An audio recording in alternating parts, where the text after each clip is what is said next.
Good evening, ladies and gentlemen. And just as Ambassador O'Malley is leaving, I'd like to just express my own personal warmth towards Ambassador O'Malley. I met him on his first week here, and we actually haven't really spoken. We've seen each other lots of times, but I think that my immediate reaction on meeting him was of the great warmth that he had and the great dignity he had. And he's not just an ambassador for America, he's an ambassador for Ireland, and I really genuinely believe that. So I wish you and your family well. And in fact, I know you need to get away. I'm supposed to be in a tux as well, but I'm skipping out. I would like just to say something as you go. And it is from that great lineage of both ambassadors to Ireland, but also that great democratic tradition here in Ireland. It's actually on a day that wasn't a great day for one of those great people, Ted Kennedy. And I think this actually sums up a lot we like to say about that relationship that may be said of us both in dark passages and in bright days, in the words of Tennyson's that my brother has quoted and loved and has special meaning for me now. I am a part of all that I have met, though much is taken, much abides. That which we are, one equal temper of heroic hearts, strong in will, to strive, to seek, to find, and not to yield. And I think, Kevin, for my relationship with you, that captures that great sense of coming at a time when we're in crisis and leaving us in a much better position, which I'm about to talk about. So thank you. The ambassador inspired me on two fronts. One about grandparents, which I've never mentioned my grandparents previously, and I'd like to do so tonight given the company we're in. They met each other in New York City in 1929 and returned to the town of my birth, which is Tuam in County Galway, which is, to anyone who knows their football, it's just me out for a good time, North Galway. And here's a more bizarre one. This tells you more about my friends than anything else. I was referring to the Sam Maguire today with another friend of mine about an acquaintance of ours, in fact a schoolmate, who actually has a criminal offence for having kicked this cup up and down the streets of Tuam in 1998 and is now done for criminal offence. So it's actually looking quite well.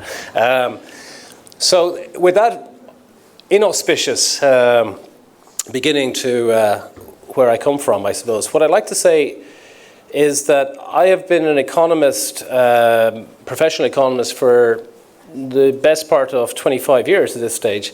I have never in my time been more confident about the Irish economy. In fact, I cannot believe the narrative that exists about the Irish economy domestically. It is not just a marginal misread of what's going on in the economy, it is a gulf. By far the most significant thing to have happened Ireland in my generation has just occurred with the work of the OECD on corporate taxation. Consequence of that is to say that substance is the most crucial determinant of corporate taxation. And corporate taxation will be paid where substance exists. And in a world in which Ireland has taken lots of brickbats for many decades, having both the substance and the tax strategy, truly our time has come. We have seen in the last couple of years substance come into Ireland in a way that I can only describe it as an oil find. And oil is very tangible, and people think about oil in a way that they can visually see it. We're now experiencing intangible corporate migration into Ireland, which is potentially changing the dynamic in our economy. And when it manifests itself, we get the denial. Oh no, this couldn't possibly be happening. Nothing else to do with us. We're embarrassed by it. Our economy grew by 26% in volume terms in 2015. It actually grew by 33% in value terms. So in a single year, Irish GDP went from 200 billion to 260 billion. To those outside, they said something must be going on in Ireland. We had our suspicions, but this now confirms that this is some kind of tax haven. There's something wrong. It couldn't possibly, but these people at the edge of Europe could have substance, could have their place in globalization, which makes them now in the top 10 countries in the world in terms of income per capita. I'm going to repeat that. In the top 10 countries in the world, income per capita, with countries like Qatar, people who actually did find oil.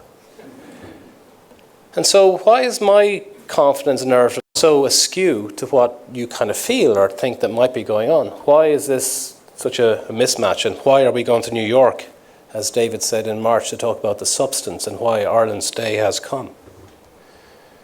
Well, first of all, you get the denial. This couldn't possibly. This is an artificial construct of something going on. So what happened in 2015? Well, what happened in 2015, you could have read it in the Irish Times, because they told us what was happening. We had companies becoming based here in Ireland, Medtronic Covidian deal. Companies like Pfizer attempted to become Irish companies in 2016, but were blocked in that special relationship we have. Aircraft companies moved balance sheets into Ireland. Apple fessed up and said, yes, we moved lots of substance to Ireland in 2015 as well. In fact, 400 billion, near on 400 billion of balance sheets were moved into Ireland in 2015. In any other country, this would be an oil find beyond extreme. 40% of the corporate balance sheet that Ireland had in 2014 was added to in 2015. But of course, the narrative is easier for those who are blind to this to say it's a mirage. Couldn't possibly give rise to anything. Well, where would be the first place you would look for if corporations came to visit? Corporate tax revenue might be actually one place to take a look at what happened. So at the end of 2015, our exchequer was expecting to get 4.3 billion euros from corporate tax revenue. It ended up with 6.8 billion, a full 2.5 billion more than was anticipated. And I know we're getting our kids to do project maths, and I know that we're sophisticated business people and leaders in society. But with a 12.5% corporation tax rate, which is a factor of 1/8, that means that profits had to rise by 20 billion euros in that year, and to be a surprise to us. Not just the ongoing profitability of Irish business, this was a surprise profitability. And for good or ill, this was declaring that its home was Ireland. Now, you can talk about whether this will happen year on year. Is it sustainable? But it's currently happened.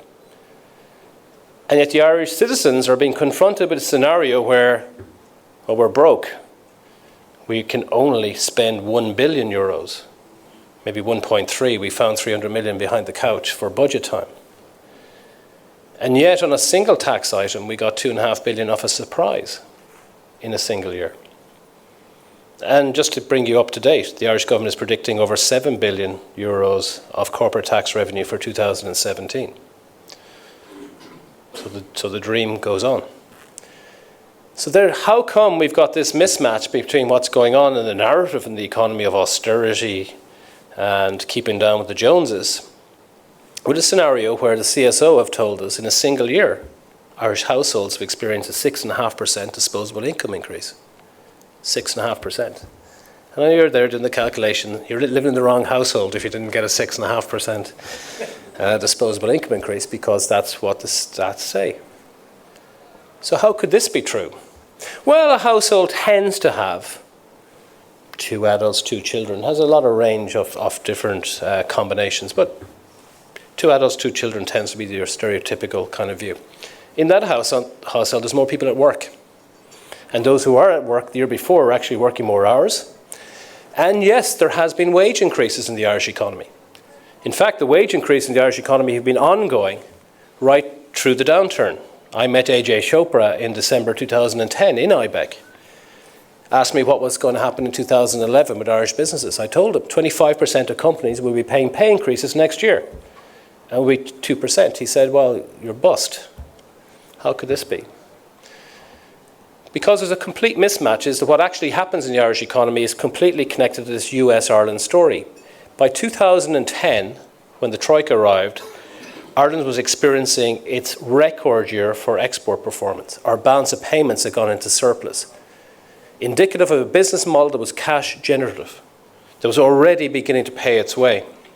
What Ireland was experiencing in 2010 was a triangular problem of property, banking, and public finances. And I would challenge anybody today to say those 3 parts are now fixed.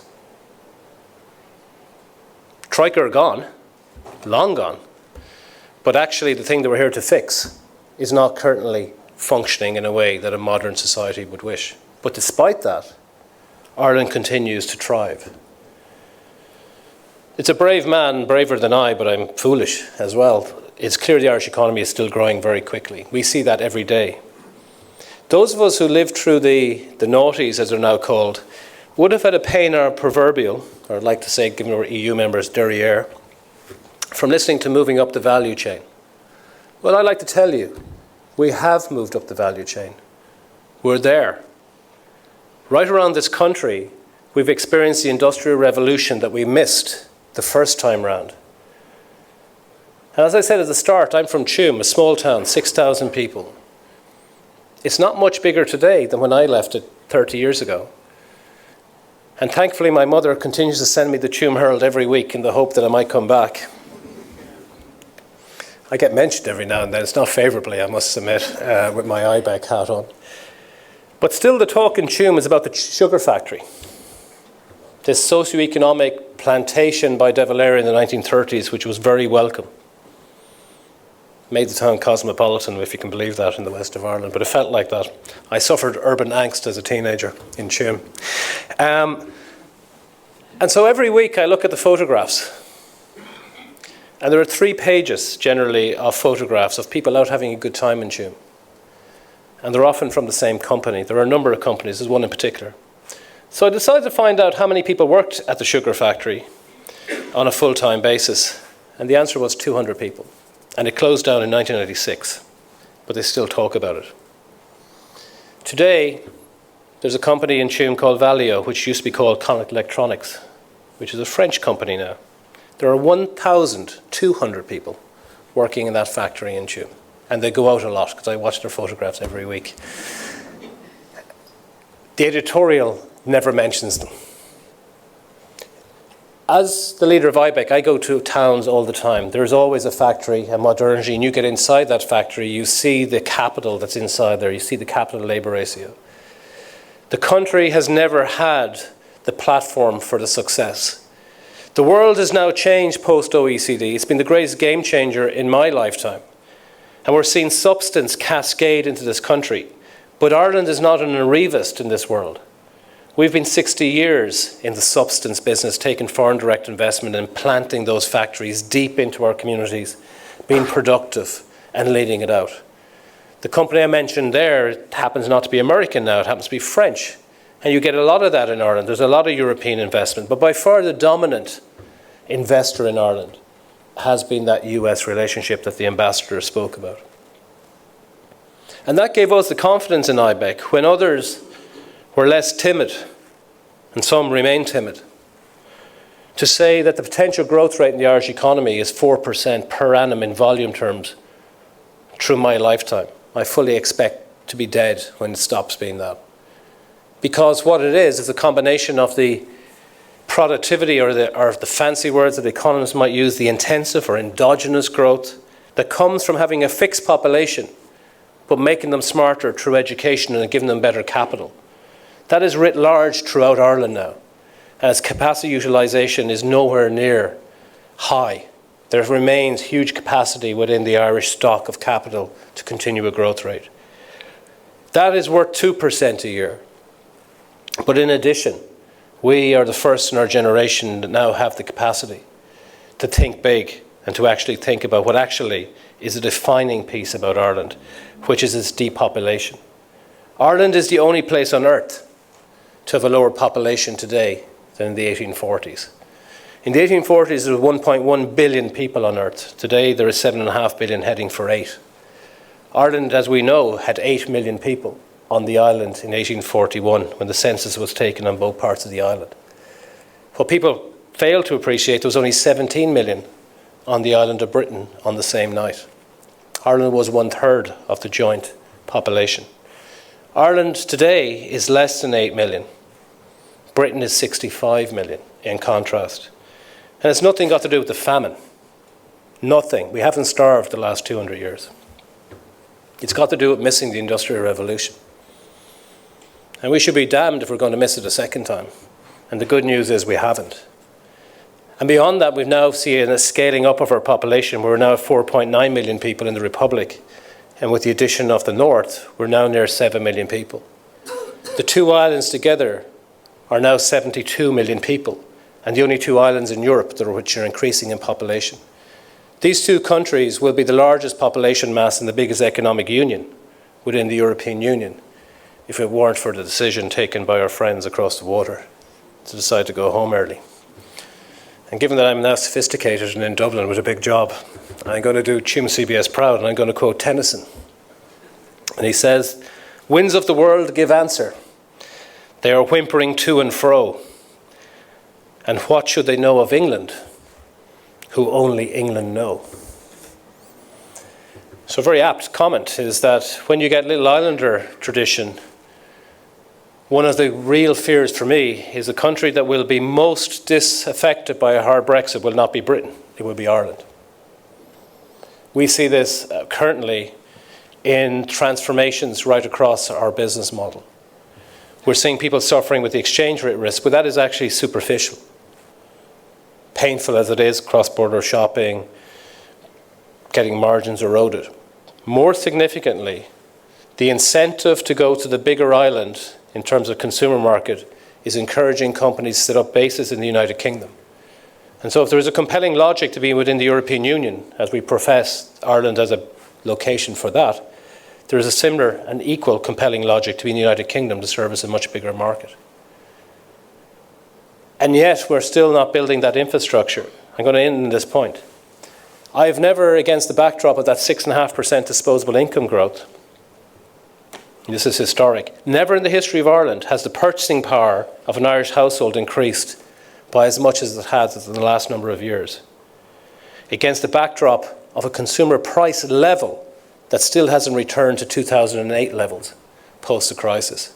There is no inflation in consumer price basket in Ireland. Yes, people concentrate on items that are going up, rent, insurances, but then blithely ignore the disruptive technologies of the internet, the retailers that have come from Germany to change the consumer basket and so on. So never in the history of the state, of a level that was already high and experiencing a 6.5% disposable income growth, this is as Galbraith, that great advisor to JFK, would have called private affluence. But that private affluence is currently existing against public squalor. And squalor may sound like too harsh a word, but anybody who's been in the A&Es, when you look around the capital equipment, which is first class, look around the consultants, first class, the medical assistants, the infrastructure, the hospitals invariably first class, the clients in the A&E and their time and what jobs they do and their opportunity costs of lying there, the expense of all that private piece and the sum of the parts, public squalor. This is a society that could actually be building for a bigger Ireland. There's a belief that we haven't got the money. And I'll leave you with this.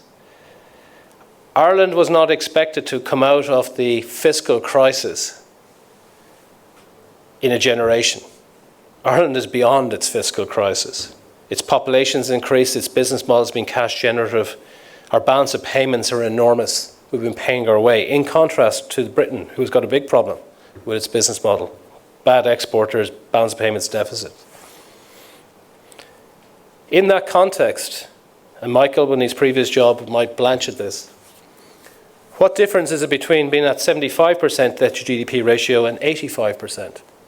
And the answer is precisely nothing. So how could that be? That's 10 percentage points of GDP. 10 percentage points of GDP is 26 billion euros. Well, if I told you that we were at 85% of debt to GDP 3 years ago, when we were at 120% and everyone predicting we'd go higher, you'd say that was a fantasy. And yet here we are, lauding the fact that we've reached an arbitrary milestone. And that would be fine if everything was okay in our society, but it's not. We see a housing crisis. We see that the M50 is already at its predicted level for 2025. We see infrastructure problems all around us. And yet we don't have the wit, not the actual anything else, the wit to actually say, can we do something different? And others will cite, well, we can't do it because of fiscal rules. And yet, within Europe, they say you can break those fiscal rules if you bring in private capital and do a public-private partnership to deliver the infrastructure that you require. So here we have a mass of private affluence and private capital cascading into the country, and not the wit to actually connect these up to deliver for our society. So forget about the small things, and here are two things that I would tell you that will cost the sum. In one case, €9 a week, even repaying back the debt. If that's your gig about repaying it back, you don't need to. It's even less if you don't want to do that. We could have a tunnel to the United Kingdom for €9 a week. For €9 a week, we could build a tunnel between Rosslare and Fishguard. For €9 a week, we could complete the urban motorway system around Ireland. And what is €9 a week? Well, the average disposable income for an Irish household, figures that Father Sean Healy quotes every day of the week, is €800. That's the context of €9 a week. It's not €9 off €90. It's 9 out of 800. It's for a little bit over 1%. And that's purely cost. I've added no benefit to having the motorway system, no benefit to having the tunnel, not even including the other parties on the other side of the tunnel to contribute to it.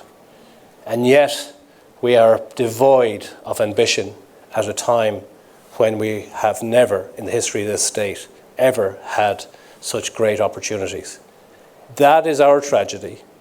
That is the tragedy that you in this room have, with all of the forbearance that you bring tonight to listen to me, but also for your forebearers, now have to embrace and actually give right to. The time of keeping down the Joneses and the austerity fetish is over. Private affluence is great. To grow at 3 or 4% is great, but what does it gain us if we don't have a public infrastructure to match? We will end up in the same consequence as British society, with an increasing population and migrants coming in, who has been an absolute boon to our society, not just in the workplace, but in our society and cosmopolitanism. If we do not build the infrastructure, we will start to see the scarcities that are now developing. And they inevitably, given that our societies are so close, will have the same consequences for our relationships with Europe and beyond. So if you are to embrace that Ireland has a different destiny to the United Kingdom, which is one that I don't personally share, but if you are of that mindset, then the critical thing is about our capital infrastructure. And the good news is we have the money, people are willing to lend to us, and the interest rates are trivial. If you can't beat 2% of a cost of capital, your grace is here. I think that's God's way of saying you shouldn't be in charge of resources. Thank you.